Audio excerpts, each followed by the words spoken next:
Gusto mo bang matutunan kung paano mang-gangster ng kalaban at makaabot ng high rank gamit ang mga meta heroes ngayong season sa XP Lane? Ito ang XP Laner ng Team Fuego. Si Hennessy, 23 years old, taga Dagupan, Pangasinan, dating ka-team ni Kapitan Jer hanggang sa nakasali siya sa aking 1v1 tournament ng mga top global. Nakasama na din siya sa bootcamp ni The Doggy sa Dio Serie at ngayon, kinuha ko siya as XP Laner ng team. So isa nga si Henne sa mga napili kong player bilang XP Laner. So ngayon naman tatanungin natin siya kung sino ba sa palagay niya ang mga pinaka-the best na hero sa XP Lane meta ngayon.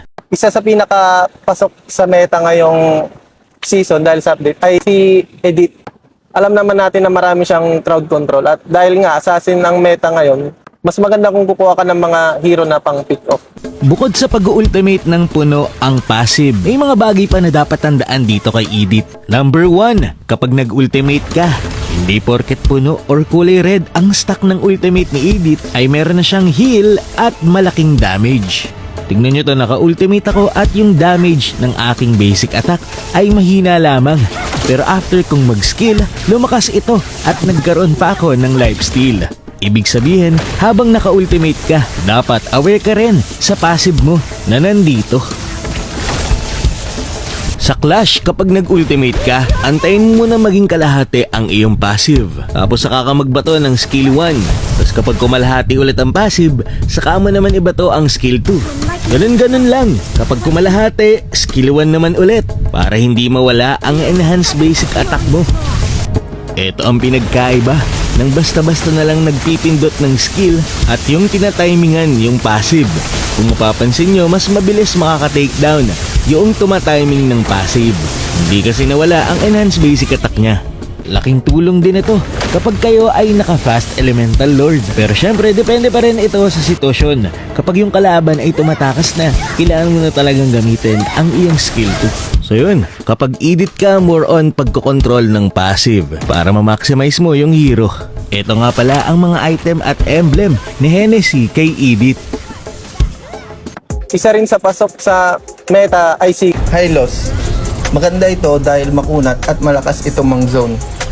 At madali mo lang abutin ang gusto mong target gaya ng marksman or core dahil sa kanyang ultimate.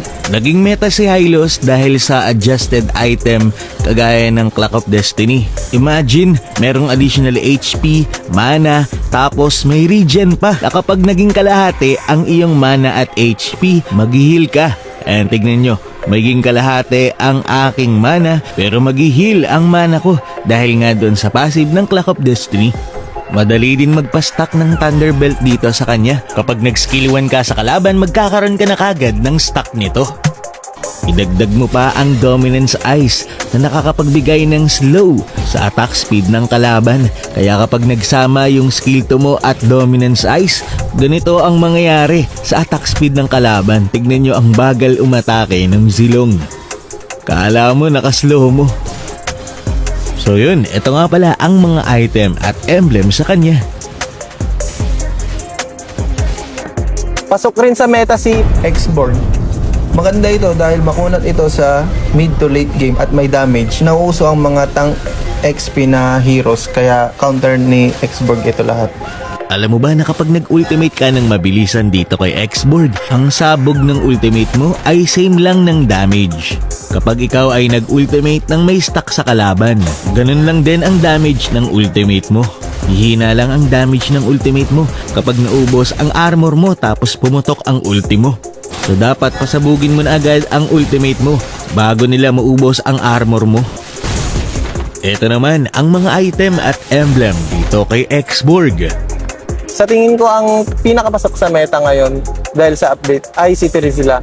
Eto, hindi ko na kailangan ipaliwanag. Alam niyo na kung bakit ito meta dahil sa damage, sustain, tapos may pang set pa. Saan ka pa? So yun, siguro paalala na lang na mas malakas ang kanyang skill 1 kapag low health na or marami na ang missing HP ng kalaban. Eto naman ang mga item at emblem sa kanya. Isa rin sa nakikita kong pasok sa meta ay si Yuzong dahil pwede mo itong lagyan ng damage at mas maigi na ang kanyang pag-sustain sa Clash dahil po sa update ng mga items. Si Yuzong kasi masakit na yung passive tapos makunat pa. Si Yuzong kaya niyang makatakas sa mga crowd control ng kalaban, kagaya ng ultimate ni Sisi, ultimate ni Sylvana at marami pang iba. Kaya ding mang-dodge ng kanyang ultimate, kailangan lang talaga ng tamang timing. Kaya kapag clash, pwedeng ikaw yung maunang pumasok sa tore. At para ma-restart ang damage sa'yo ng tore, i-dodge mo rin ang atake nito. Kailangan pagtatamaan ka na ng atake, saka mo pindutin ang iyong ultimate. Laking tulong nito pang zone out sa tore para mabuhay ka pa rin after. Ito nga pala ang mga item at emblem dito kay Yuzong. At syempre, special mention etong si Phobius na na-revamp. Ang kailangan mo lang tandaan dito ay tamang combo para ma-maximize ang passive mo at magamit mo ng magamit ang iyong ultimate.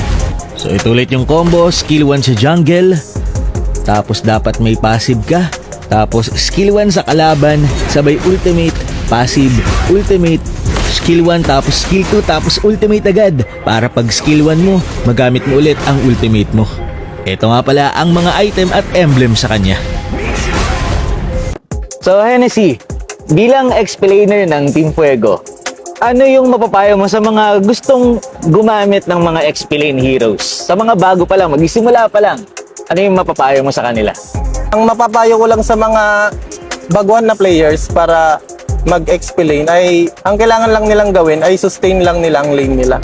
Iwasan na lang nilang magpakamatay at kailangan mo ng communication nyo sa jungler at sa mga kasama mo para may connection kayo kung kailan kailangan yung XP sa pag-invade or sa pag-kill, ganun po. Pero teka lang, dahil maraming skin ang paparating sa Mobile Legends, saan nga ba maganda mag-top up na pwede kang manalo ng ROG phone at laptop? 3rd anniversary na ng Jollymax. Kaya naman marami silang hinandang mga promo para sa atin. Mag-top up na sa Jollymax upang magkaroon ng chance na manalo at sumali sa kanilang FB at Discord group para updated ka sa iba't ibang pasabog ni Jollymax. At dahil 3rd anniversary nga nila, talaga namang triple the joy para sa chance manalo ng ROG phone, Asus gaming laptop, power banks, gift cards, and vouchers. Kailangan mo lang gawin ay mag-log in sa Jollymax at mag-top up ng worth 100 or more. Mag-invite ng friends na magla-log in sa Jollymax at mag-top up ng worth 183 dayas sa ML para magkaroon ka ng lucky chances na magagamit mo sa pag-draw ng mga rewards. Pwede mong gawin ito ng 1 to 5 times per day hanggang August 31 para mas malaki ang chance na manalo. Marami pa silang mga prizes at paraan para dumami ang chance mo na manalo. Kaya naman, join na sa Jollymax FB at Discord group at makisali sa community ni Jollymax. Gamitin lamang ang link sa comment section para makapag-log in sa website ni Jollymax. Paalala lang guys, sa mga oras na maraming nagta-top up, may chance na baka madali ng konti ang pag-receive mo ng dayas. Kaya i-keep lang ang inyong reference number at i-message sila sa kanilang social media accounts para sa inyong mga concern.